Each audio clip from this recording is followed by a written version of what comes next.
नमस्कार दोस्तों, ASB news India के डिजिटल पैनल आपके अपने Facebook page, YouTube channel Amrish Baliyan पर आप सबका हार्दिक स्वागत है, अभिनंदन है। बागपत लोकसभा के बड़ौत में आज बड़ी रैली हुई। हजारों की तादाद में लोग भी पहुंचे और हाल ही में राष्ट्रीय लोकदल में शामिल हुए सांसद मुलुक नागर जी हमारे साथ मौजूद है।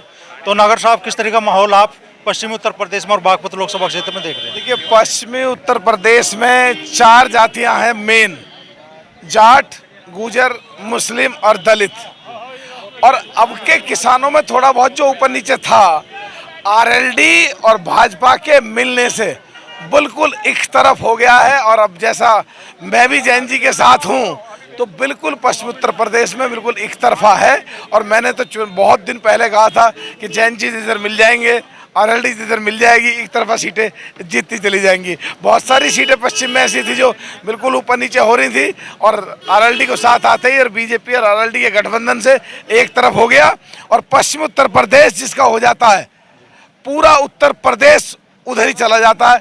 और उत्तर प्रदेश जिसका हो गया, देश उसका हो गया। इसलिए अब की बार 400 की बार। अच्छा, वैसे आप किसान वर्ग की बात करते हैं, लेकिन जातिगत चीजें भी चल रही है चुनाव में। कहा जा रहा है कि गुर्जर समाज की वोट बड़ी तादाद में इस बार इंडिया गठबंधन को जा रही है। देखिए, जो मुझे लगता है, जो लोग रूमर फैला रहे हैं, इससे बहुत सारे लोग और जातियों को भी फैला रहे हैं, बहुत सारे तो जाटों को भी कह रहे हैं।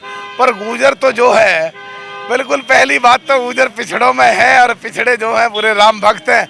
और हम भी हैं जो पश्चिम उत्तर प्रदेश में क्या देश में इनकी बात उठाते हैं और उन लोगों की खिदमत करते हैं, उन लोगों के पैर छूते हैं, उन लोगों की बात उठाते हैं पिछड़ों की, जिनमें जाट, गुजर, यादव, पाल, सैनिक, कश्यप, सोनार, लोहार, कुमार, तमाम पिछड़ी जाति आती हैं। तो हम भी हैं। ऐसा कैसे हो जाएगा कि हमारे लोग हमसे बाहर हो जाएंगे?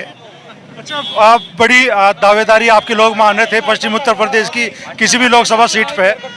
आपने तो सारा समय जब निकल गया जब आरएलडी में आप शामिल हुए। देखिए, कई बार क्या है, औरों को लड़ाना और ये महसूस करना कि हम ही लड़ रहे हैं, इसमें भी जीत है, हम इसमें अपना जीत मान रहे हैं। और देश सबसे पहले है, और देश के लिए ये राजनीति, एमएलए, एमपी, मिनिस्टर कुछ ज़्यादा मायने नहीं रखती। और इस समय देश जिस तरफ बढ़ रहा है, उसको मजबूती देने के लिए अगर हमारा सुई के नोक के जितना हिस्सा भी काम आ जाए एक नए राष्ट्र के निर्माण के लिए, एक देश को बनाने के लिए, तो मोदी जी और जैन जी के नेतृत्व को, पूरे एनडीए को आगे बढ़ाने के लिए हम भी लगे पड़े हैं और सबको जितवाने में लगे हैं। मुझे लगता नहीं आप इतने शांत बैठोगे, एक राज्यसभा बाकी है अभी। देखिए, मुझे नहीं पता, मेरी हैसियत और मेरी औकात राज्यसभा की है नहीं। मैं तो चुनाव लड़ने वाला आदमी हूँ, पब्लिक का आदमी हूँ, पब्लिक के पैर छूने वाला आदमी हूँ, पब्लिक के लिए जोर लगाने वाला आदमी हूँ। जतिन भाई खड़े पार्लियामेंट में, ठोक करके इनके लिए लड़ाई लड़ता हूँ, ठोक करके। तो मैं तो पब्लिक के मतलब का हूँ। अब औरों को लड़ा रहे हैं, आगे का भी देखेंगे। संभावनाएं तो बरकरार है ना सर राजनीति।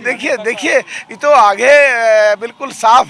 अब के 26 में नया परिसीमन हो जाएगा, 29 भी ऐसे निकल जाएगी। पिछले 5 साल पता नहीं लगे कैसे निकले, अगले 5 साल जल्दी आ जाएंगे, फिर कोशिश करेंगे लड़ने की। अभी औरों को लड़ा रहे हैं। ये तो राज्यसभा नजदीक ही तो होगी। देखिए, मेरी हैसियत और मेरी औकात राज्यसभा मुझे कोई बनाए इतनी नहीं है। घुमा रहे हैं बात को नागर साहब, लेकिन संभावनाएं तो बरकरार है। लेकिन कह रहे हैं कि सर्व समाज का वोट इस बार भारतीय जनता पार्टी राष्ट्रीय लोकदल के गठबंधन को मिलने जा रहा है और जीत सुनिश्चित है।